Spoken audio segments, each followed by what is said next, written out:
So Gay actually told me that I didn't need to introduce AP because everyone knows us.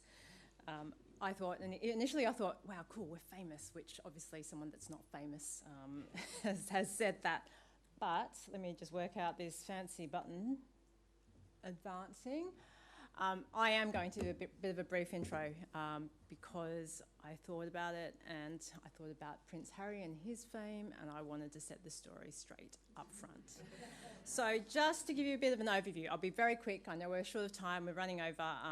I'll do a very quick brief overview of AP. So who are we? We're in the business of commercial intelligence and a real focus on commercial mix modelling. Commercial mix modelling really is about understanding what drives sales, and we put an ROI against your media activity and investment. So we look at directly what sales are driven by your media activity. How we do that, we use a process called what we call augmented analytics, and essentially, I'm going to use a buzzword, but how we talk about that is that it's people-enabled technology. There's a lot of modelling out there which is focused on machine learning and AI. Ours is slightly different, and the reason for that is because machines can't do all the work at the moment. I know we like to think that they can, but really they can't. So anything that's AI related requires historical data in order to give you a read. So when you've got something like COVID in the mix and we're trying to understand what's driving sales, it has no way of picking that up. Similar to programmatic out of home, because there's no historical data point, it can't get a read. So by having that human there, being able to pull through other data points, we believe that we give our clients the best insights overall. We've been doing this for 20 years globally. We've been in Australia for about 15 years. We've measured $600 billion worth of marketing investment over that time. All of that comes together in our ROI genome, and that's really where I'm pulling the numbers from for you today. As an agency, look, we pride ourselves on making value recommendations continuously for our clients. Last year, we identified $6 billion worth of value, what we call validated opportunities. What that means is we're not just making empty recommendations. Clients have to implement them for us to count it. So $6 billion, and we like to think that we do that year on year. So our client retention rate's about 95%. So we'd like to think that if we were doing it 1 year and we weren't doing it every other year, that we wouldn't have that level of retention. So we take a lot of pride in that. Because we are very focused on third-party validation, we also seek third-party validation for ourselves and our credentials. As you can see there, we have been named the top leader by Forrester in their marketing measurement and optimization wave since 2016. We are their only leader in the Asia Pacific, and we've also been recognised by the likes of Gartner and ICOM. So hopefully that gives you a bit of understanding of who we are, our credentials. Don't get any other gossipy ideas in your head, because that's exactly who we are.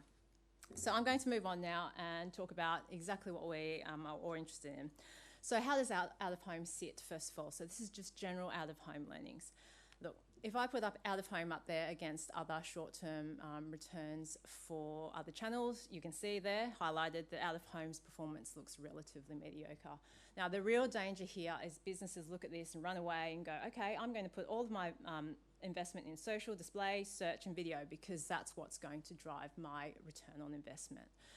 The real danger in that, though, is that if we look at the value that TV and out-of-home can add, they really drive synergy for our campaigns.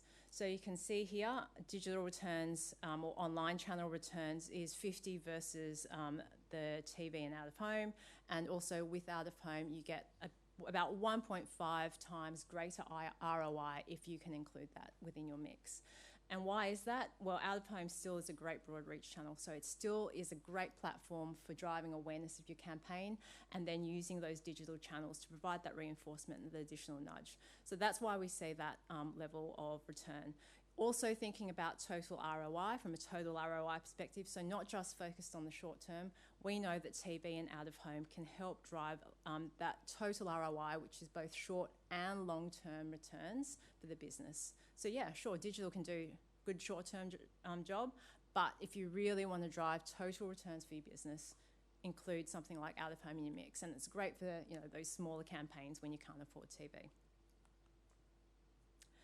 The other thing, and I think this is where digital can come into its own, is really what we're seeing and the opportunity that programmatic offers, and I know it's been talked about already, but really helping with driving campaign synergy across digital platforms. So where the opportunity is being able to, I think the word omnichannel was mentioned a few panels ago, really driving the same message, the same time, same people, and creating a campaign that has that connected synergy across your digital platforms. At the moment, we don't have that level of connection, but really I think this is the area that's got a lot of opportunities for testing and something that that's quite exciting for the future.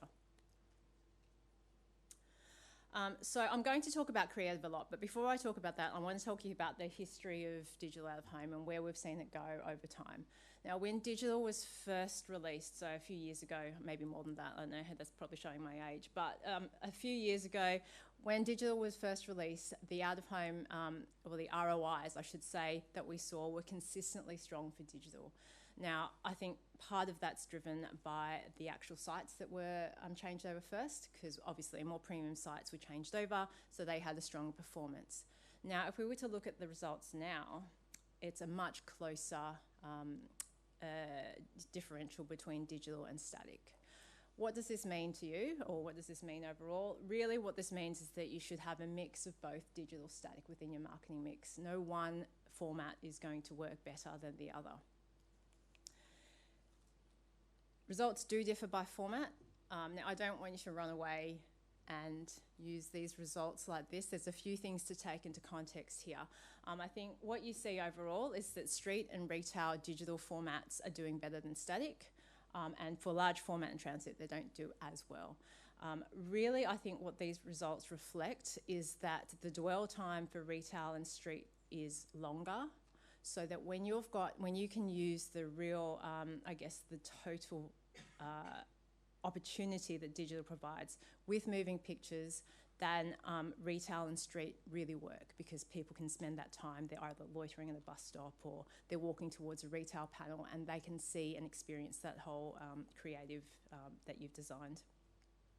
Large format, on the other hand, you think that might work digital, and I do believe that it probably does have the potential to work. But again, it's about the sites that you're using. So if you think about large format, a lot of the time you're driving by at 80k an hour, and if it is a moving picture, then you're going to miss the real message.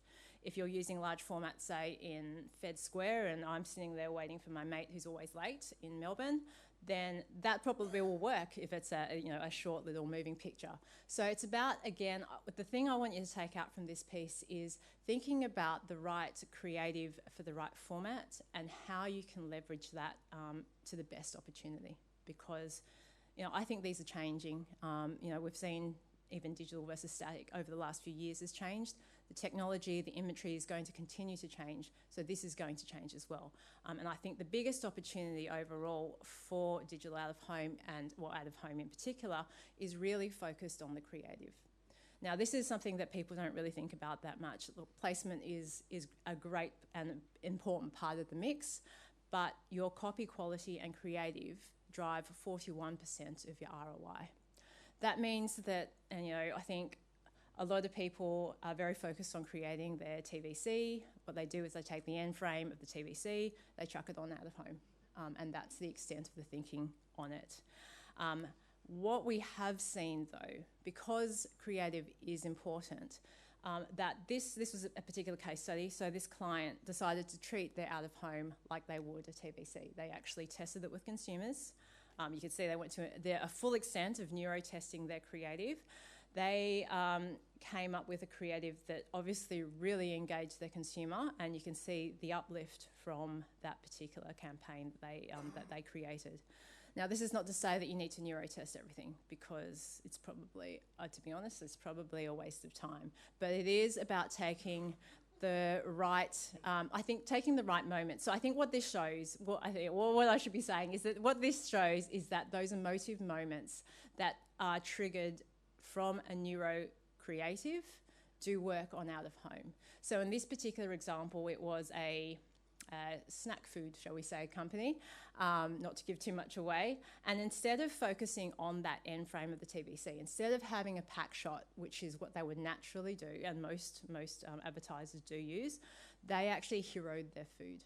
So they created an ad which really focused on, when you see the picture, you really want to eat it. So it's that engaging moment that they focused on.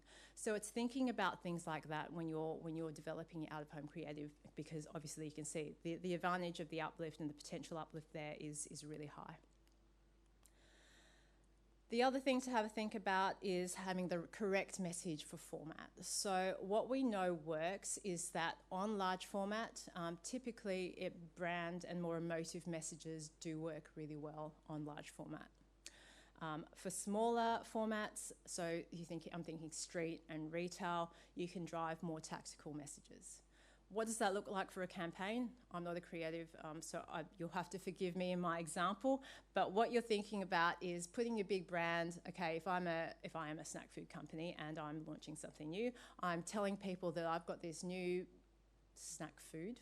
I'm trying not to give away the client. A new snack food that is coming. You've got that big awareness campaign on large format. And then what you might do on a retail piece is say, okay, that last nudge as people are going into store.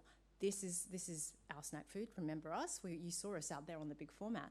We are, and digital can come into play. Digital programmatic can come into play now when you've got, okay, half price on special at Woolworths this week. And then, I don't know about you guys, but I'm there. I'm totally buying that in store this week if I'm seeing my new chips half price at Woolworths. So all of those can come through, and that's how you can activate your campaign and use the different formats to really drive people and drive that ROI in store. Now, what we're seeing with, I mentioned up front that TV and out-of-home are really great at driving synergy, and I also refer to the long-term returns or the total ROI that they can drive. Now, this is looking at the relative short-term efficiency, as you can see on the bottom. So all those digital channels, really high short-term efficiency like we saw before, but now we're overlaying the long-term efficiency, and you can see what comes into play or what sits up the top, TV, video, out-of-home. The screens, if you like to think of it that way, are what drive long-term efficiency. What we've also seen over the last few years as digital has become more widespread is that its ROI, its ability to drive that longer-term performance has actually improved because you can include screens that have got movement. So those video features that you get with video and TV can also now come through on out-of-home, which is really helping their performance as well. So this is another reason why it's obviously important to not only focus on digital, but also include some of those other long-term channels within your mix. Now, programmatic also opens up a few new opportunities. It's obviously in its early days, so these are very early reads. But at this point in time, we are seeing that programmatic, on average, does outperform non-programmatic out-of-home. Now, this is, obviously, as I said, an initial read, but this does show that there are really good opportunities out there to test if we want to. I think, though, that the caveat on that, and I heard John mention that before in terms of cost is a thing. And it's also not just about buying programmatic for the sake of programmatic. It's not about, the fact that it is easier for me, so let's just chuck the money there. You do have to justify the cost. And what we do see that there are variations between brand. So programmatic's not going to work for everyone, but that doesn't mean it can't work. It's about testing and learning. And even within brands themselves, it doesn't necessarily work for every product. And again, it's about testing and learning. It's not about, set and forget. You need to work out what works for your brand. So, for example, just some case studies in terms of some of the triggers that we've seen. Look, we haven't seen fully day-parted messaging work well. In this particular case study, a client that's trying different messages throughout the day in order to basically appeal to different occasions. You can see here that, overall non-day-parted messaging works better for them at the moment, but that doesn't mean that day-parted messaging can't work. It might be just about tweaking the message, because what we do know is that price-based messages at the right time of day, and what we have seen is that those sorts of messages can work. So, you know, I'm thinking, you know, people on their way home, a long day of work, you put out there a message which says, hey, you know, we've got this value meal on special right now, come and buy us. You can't be bothered, we make it really quick and it's cheap. So that sort of message at the right time of day can potentially work. What else is we seeing work? Look, I think the speed and flexibility to use triggered signals is also another opportunity for testing. In this particular case study and example, this was a beer client, and they tested that whole feeling that you get when it's a nice hot summer's day and all you want is a cold, refreshing beer. So they tried to tap into that with obviously creative that worked, and that helps boost that result, but also different weather signals that potentially could help drive that result. Now, it's not just about one signal that they tested humidity, they tested temperature, they tested hours of sunlight as well. So different signals to see what would work best. What they found actually was that humidity works the best across Queensland and New South Wales. That's the trigger that gets people buying beer. So, you know, again, it's about finding the right signal that works for you, and also thinking about the fact that might not actually work down in some of the southern states where it's not as humid, like Tasmania, for example. I'm sure it's a completely different trigger down there. I don't know what causes them to drink beer. It might be all the time, so it might not be as relevant. But anyway, context is everything, right? Look, and then I think the other interesting area, we've heard targeting mentioned as well. The ability to be more targeted can also reduce results. So again, another case study where this particular client actually targeted postcodes that they believed looked best like their ideal customer. So they picked a few postcodes down in Melbourne, these people look like the kinds of people that we want. They created custom creative to target those individuals, and you can see here that the results of their test were really, really strong. So, you know, something to think about in terms of targeting. That said, the data that you use for targeting is really critical, and you can see, I think on the last slide as well, I mentioned detargeting. Data that's out there in terms of who people are and what people do obviously makes a difference. I know that certainly on one of the news sites, they must have thought that I was a middle-aged man who liked fishing and had a really weird sense of dress at one point, because I was getting served some very interesting ads. But I think, you know, from a targeting perspective, the things that give the best response are those where you know someone has bought your category, so you have that information. Then it's claimed behaviour, so a bit of that survey data or where you're matching people back, followed by demographics, which is a broader, if you like, target, so you're not necessarily picking up people who have bought or are interested in your product.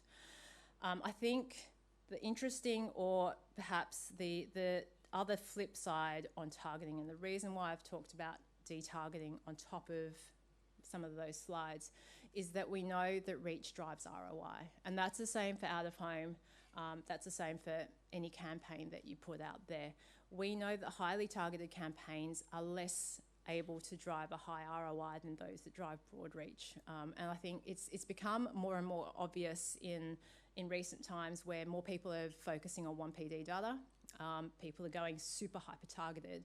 And what we're finding is that it's not worth that additional premium that you're paying for to get super targeted. What you're actually better off doing is going broad reach and to use the actual targeting information to potentially de-target people. So you're keeping your scope really broad, but taking out those people to reduce media wastage. For example, it might be, I don't know, I'm a vegan, my body's a temple, which clearly isn't, but say I'm a vegan and my body's a temple, what you would do is potentially take me out of any advertising for KFC, right? So you know that I'm never going to buy KFC. Take me out of that mix, and that ensures that your reach still remains broad, but you're reducing that wastage there. So that brings me to the end. I said it'd be quick. Look, I think the real takeout here is that you should be testing and learning. I think particularly within the early days of programmatic, I don't think you need a lot of money to test, but and you can start with small campaigns, right? We're talking about campaigns that you might think are digital only at the moment. Adding that out of home within the mix obviously adds that additional channel, helps to provide that additional synergy, and really can help, particularly with some of the programmatic features, potentially drive that campaign synergy, be a triggered campaign, or a particular piece of creative at a certain time of day. So I think testing is really where it's at. Look, there's nothing at the moment that we know works 100%, but I don't know if that's the same with anything anyway. So it's about working out what works for your brand best.